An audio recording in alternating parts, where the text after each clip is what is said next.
जी hello viewers, मैं हूं कमर चीमा। और व्यूअर्स, जिस तरह के आपको पता है कि नरेंद्र मोदी साहब जो हैं वो कश्मीर में फुली एक्शन में हैं। और जिस तरह के आपने देखा, उन्होंने कश्मीर की लीडरशिप को बुलाया। कुछ लोगों ने ये कहा कि ये कश्मीर की लीडरशिप ही नहीं, और कईयों ने कहा नहीं, यही कश्मीर की लीडरशिप है। और इसके साथ साथ ये भी बात करनी है कि पाकिस्तान की फॉरेन पॉलिसी क्या खड़ी है। क्या हमारी कोई फॉरेन पॉलिसी भी है, या कि हम जो इंडिया करता है उसके रिस्पॉन्स में ही सारे एक्शन करते हैं। आज पाकिस्तान के फॉरेन मिनिस्टर ने कहा जी कि ये नरेंद्र मोदी साहब ने पीआर एक्सरसाइज की है। तो इस इश्यू पे बात करने के लिए मैंने रिक्वेस्ट की जनाब साजिद तारड़ साहब से। आपको पता है पॉलिटिकल साइंटिस्ट भी हैं, पॉलिटिशियन भी हैं, बिजनेसमैन है, अमेरिका में वाशिंगटन में बेस्ड हैं। तारड़ साहब, आपका बहुत बहुत शुक्रिया sir. My pleasure, thank you so much Cheema साहब, thank you. Thank you sir. अच्छा तारड़ साहब, ये बताइएगा कि आज जो कल नरेंद्र मोदी साहब ने कश्मीरी लीडरशिप को बुलाया, तो पाकिस्तान की हुकूमत तो ये कह रही है कि ये नरेंद्र मोदी साहब का एक पीआर स्टंट है। तो एक सवाल वैसे मेरे ज़हन में ये भी आता है कि क्या कश्मीरी जो मकबूजा कश्मीर में कश्मीरी हैं वो कोई पाकिस्तान के साथ तो लगता है राब्ते में नहीं है, तो हम फिर किस चीज की बातें कर रहे हैं?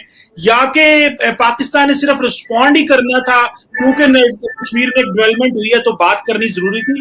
How do you see this entire situation Tarar साहब? देखिए, मैं एक तो इस पे बताऊंगा, आपको बताना चाहूंगा कि उसका कोई एजेंडा ही नहीं था। आपने देखा होगा उसका कोई एजेंडा नहीं है। उसके बाद जब वो मीटिंग खत्म हुई, उसके बाद प्रेस कॉन्फ्रेंस नहीं, कोई ये नहीं बताया गया कि क्या सोल्यूशन वहां से ड्रा किया गया, क्या उसके क्या मकासद थे। एक तो वो कॉन्फ्रेंस को गलत कहा होगा, ये है तो एक पीआर शो है, लेकिन ये पीआर शो क्यों किया गया?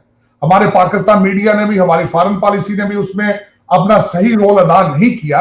वो ये रोल है कि इंडिया ने जो बंकर बना लिए हैं अपने लाइन ऑफ कंट्रोल पे, 6000 से 8000 पक्के बंकर बनाए हैं। वो क्यों बनाए गए हैं? वो इसलिए बनाए गए हैं क्योंकि वो कश्मीर में अभी और आपको नया सरप्राइज देने वाला है।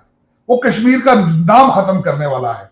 वो वहां पे एक किसी नए आपको सरप्राइज देने की तैयारी में है। मैं यहां पे ये बताना चाहूंगा कि कश्मीर आपकी बीजेपी गवर्नमेंट की नजर में क्या है, कश्मीर को किस तरह यूज किया जाता है। एक तो सबसे पहले जो मोदी एडमिनिस्ट्रेशन है, जिनकी सारी उनकी लेबोरेटरी है, इनकी सारी ट्रेनिंग जो है गुजरात से हुई है, और एंटी मुस्लिम ट्रेनिंग है, एंटी मुस्लिम एजेंडा है इनका। उनका पॉलिटिकल सिनेरियो, उनका पॉलिटिकल मैंडेट क्या है? उनका एक पॉलिटिकल मैंडेट ये है कि मेजॉरिटी रहने वाले इंडिया में कौन है? वो मेजॉरिटी हिंदू है। वो समझ चुके हैं कि मेजॉरिटी हिंदूज में से मेजॉरिटी वोट ले लें तो हम जीत जाएंगे, हमें किसी दूसरी पार्टी, किसी दूसरी माइनॉरिटी की जरूरत नहीं है। ये उनकी पॉलिटिकल उनकी अप्रोच है।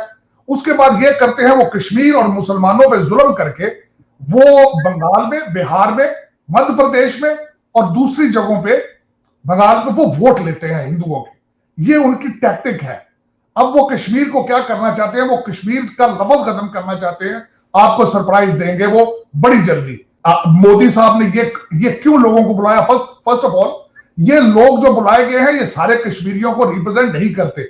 ये सारे प्रो मोदी थे, ये सब लोग। लेकिन उनमें भी वो भी आते तब वहां बीजेपी को डिसअपॉइंट करके आए। लेकिन ये मोदी नवाज, ये इंडिया नवाज लोग थे वहां पे, जो सारे हमेशा उनके साथ खड़े होते हैं।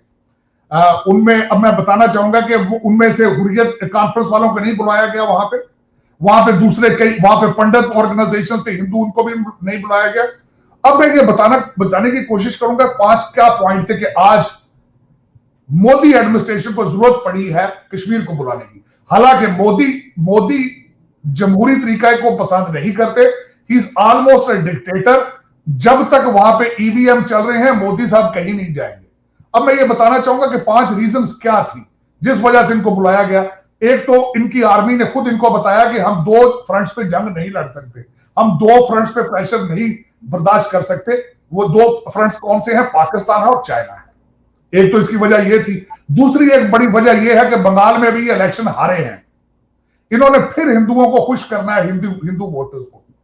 इन्होंने फिर कोई ड्रामा करना है जिसपे दोबारा मुख्तलिफ स्टेटों से दोबारा मेजॉरिटी। अभी यूपी में इलेक्शन होने वाले हैं, वहां का भी एक वहां पे जो उनके चीफ मिनिस्टर है वो भी एक बहुत बड़ा करेक्टर है। मेरा मकसद, जिस तरह के उनके बयान आते हैं, मैं हैरान हूं कि किसी जमहूरियत में इस तरह के सिविलाइज लोग जो है वो बयान दें।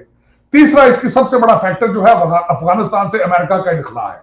उसके अब 2 वजूहात हैं। एक तो उसमें उसका उसकी सब सेक्शन कर लें आप। एक तो पाकिस्तान का प्रेशर अमेरिका पे कि हमने कश्मीर, हमें इंडिया से डर है, हम आपके साथ अफगानिस्तान में सही आपकी हेल्प नहीं कर सकते। एक तो वो रीजन हो सकती है, अमेरिका कहता हो कि आप पाकिस्तान से रिलेशनशिप ठीक रखें। दूसरा, इंडिया का माइंडसेट है कि अगर वहां से अमेरिकन चले जाते हैं तो तालिबान या दूसरे लोग जो है वो कश्मीर की तरफ रुझान करेंगे। एक तो ये वजह हो सकती है, और इन्हीं वजूहात की वजह से लोगों को बुलाया गया है जिसका कोई मकसद नहीं है।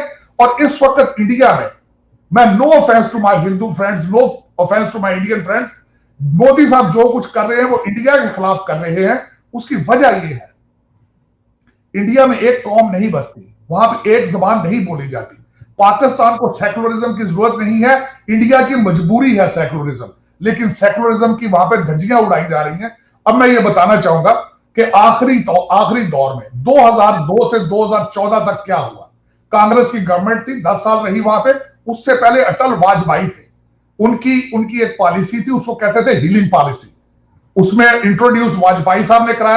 आजकल के हालात ये हैं कि जब आपके ऊपर कर्फ्यू हो, आपको इंटरनेट ना हो, आपके फोन बंद कर दिए जाएं, आपके बच्चों को मार मार के, जो Kashmir is biggest jail on the planet. और दुनिया में मैं हैरान हूं इस बात पे कि अगले दिन भी इमरान खान साहब से क्वेश्चन किया गया कश्मीर चाइनीज मुसलमानों के बारे में। मैं समझता हूं वो भी ठीक नहीं है, गलत है। लेकिन दुनिया किस तरह भूल जाती है कश्मीर को, दुनिया किस तरह बर्मा को भूल जाती है, दुनिया किस तरीके से फलस्तीन को भूल जाती है, सीरिया को भूल जाती है।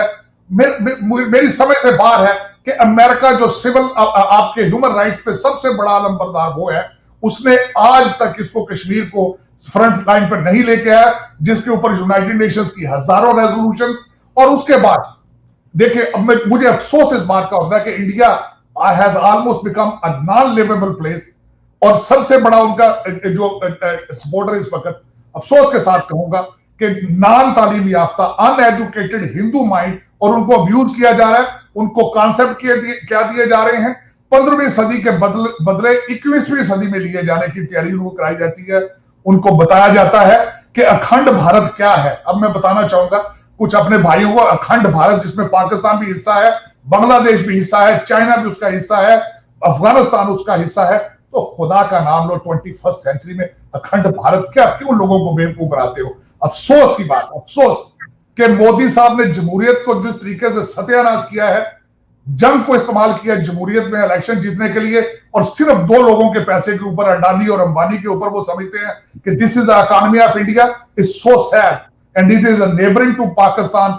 It is so sad. हम इस पे जितना भी दुख किया जाए वो ज्यादती है। और कल जो कुछ भी हुआ है कश्मीर का, इसके पीछे उनके अजाइम जो है वो आपको नजर आने चाहिए। जो उन्होंने 6000 बंकर बनाए हैं बॉर्डर पे, और जो 8000 बंकर हैं वो वहां पे उन्होंने खुशियां मनाने के लिए नहीं बनाए, उनके मोटिव्स कुछ और हैं। कश्मीर को 3 स्टेटों में वो चेंज करना चाहते हैं। अब मैं ये बताना चाहता हूं कि जम्मू में हालात क्या थे 1947। मैं ये याद कराना चाहता हूं आपको कि 1947 में पटियाला महाराजा और महाराजा कपूरथला, इनको 3 हिस्सों में तकसीम करके 2 हिस्सों में जहां पे हिंदू मेजॉरिटी हो और मुसलमानों को सिर्फ श्रीनगर के आसपास उस एरिया में कंटेन कर दिया जाए। दिस इज व्हाट द अजाइम उनके। अब देखें कि इसमें क्या करते हैं। लेकिन मोदी साहब, अफसोस के साथ, इस वक्त मोदी साहब has lost his respect on the international arena everywhere, क्योंकि it is almost a dictatorship. छोटी सी मिसाल दूंगा, अभी आपके वहां पे वैक्सीनेशन आई है, आपके कोविड आया, आपके दिल्ली में एक बच्चा जिसने कहा कि मेरा दादा ऑक्सीजन की वजह से मर गया है, उसके घर अरेस्ट कर लिया गया। आप अब मोदी साहब इस वक्त, पहले इन्होंने एक आइडियोलॉजी दी कि आप अगर एंटी मोदी हैं आप एंटी इंडिया हैं। ये जब वो ग्रो कर रहे थे, अब वो ग्रो कर चुके हैं। मीडिया